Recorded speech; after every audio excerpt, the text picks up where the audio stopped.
Nos encontramos frente a las ruinas de Cartago, un predio que conserva los vestigios de una sorprendente historia edilicia que demuestra cómo, en ocasiones, profundas creencias religiosas sobreviven a las peores catástrofes naturales.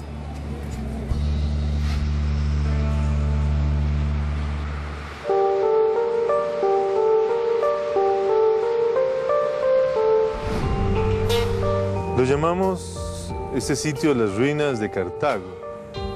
Se dicen ruinas, aunque realmente se trata de un edificio que quedó a medio concluir. Son las ruinas de la parroquia de Santiago Apóstol y realmente ocupan el centro de la ciudad de Cartago. El templo es estilo neoclásico, tiene arco de medio punto, tiene falsas columnas, parecido a los templos que se edificaron en Europa en fines del siglo XVIII y parte del siglo XIX.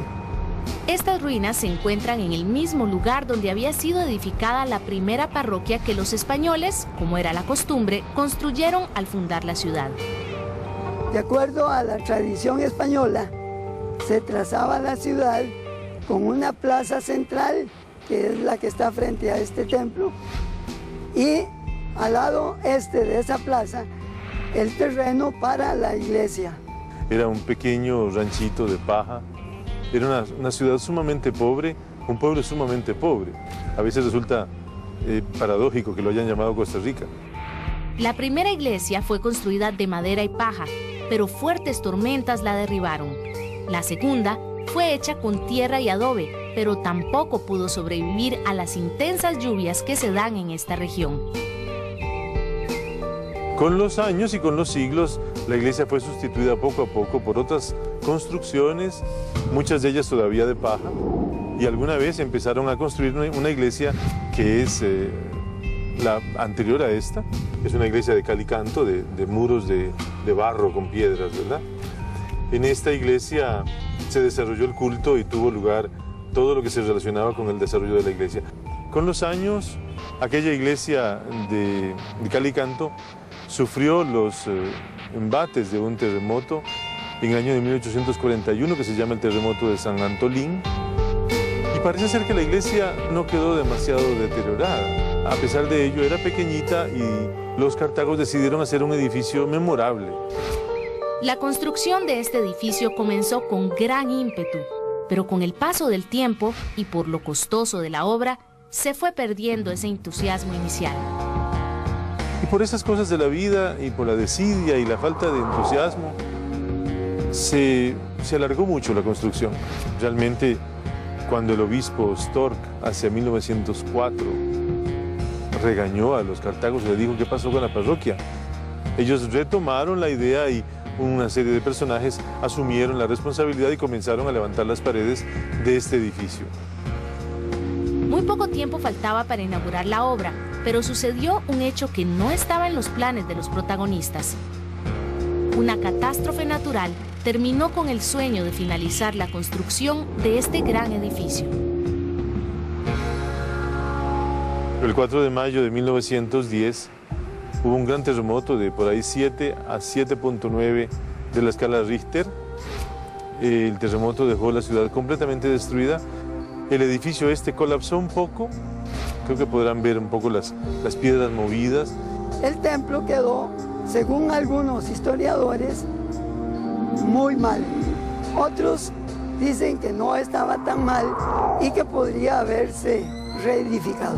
Quizá por el miedo, quizá por la tristeza, quizá por la depresión que se produce con un terremoto, quizá por la sensación de que las cosas ya no iban a ser nunca más como eran, el edificio fue abandonado.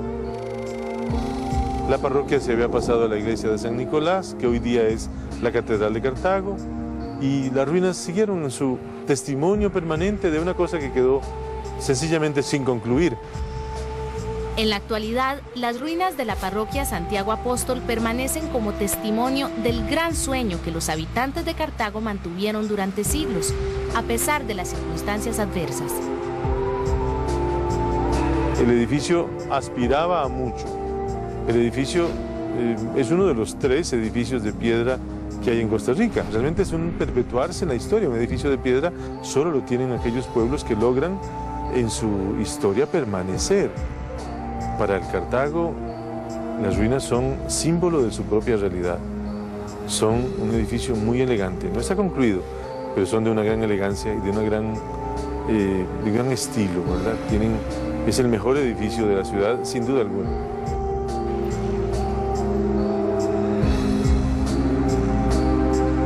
Las ruinas de Cartago permanecen como testimonio de la gran importancia económica y política que tuvo este lugar durante la época colonial.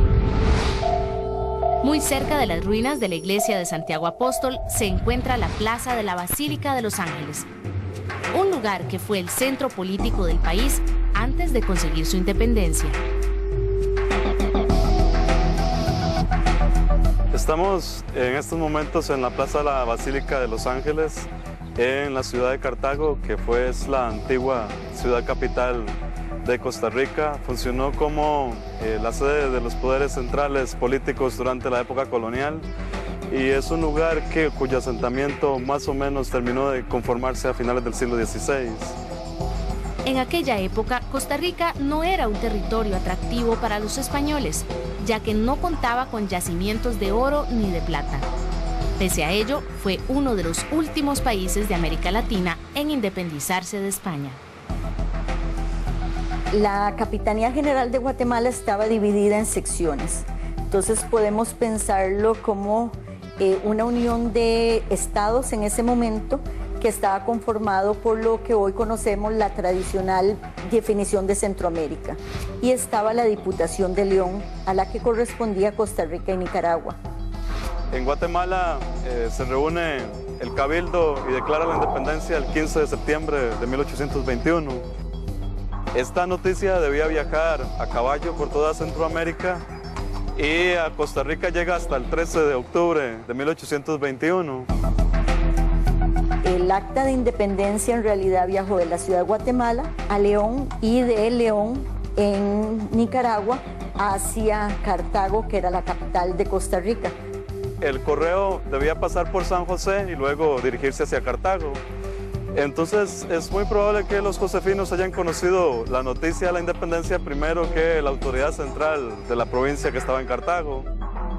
El 1 de diciembre de 1821, Costa Rica se declaró independiente. Aunque el país no participó de una lucha armada, sí se produjo una batalla entre los liberales de San José, que planteaban mantener la autonomía, y los imperialistas de Cartago, que proponían unirse al Imperio Mexicano.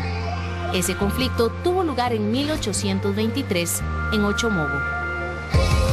Entonces hay una división en Costa Rica entre los que serían los imperialistas y los republicanos. Esta gente llega a ese conflicto pensando en que Iturbide los va a anexionar, cuando ya en México en esos momentos Iturbide ha caído.